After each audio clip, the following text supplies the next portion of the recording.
नमस्ते नमस्कार, आप सभी को स्वागत है राइटर मिंटू मुजफ्फरपुर चैनल में।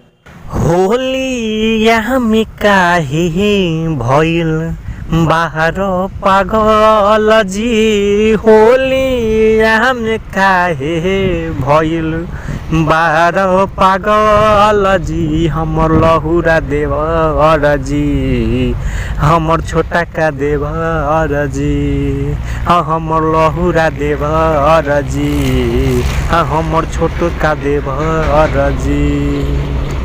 होलिया में काहे भइल बाहर पागल जी। होलिया में काहे भइल बाहर पागल जी। हमर लहुरा देवर जी, हमर छोटा का देवर जी, हो हमर लहुरा देवर जी, हो हमर छोटा का देवर जी।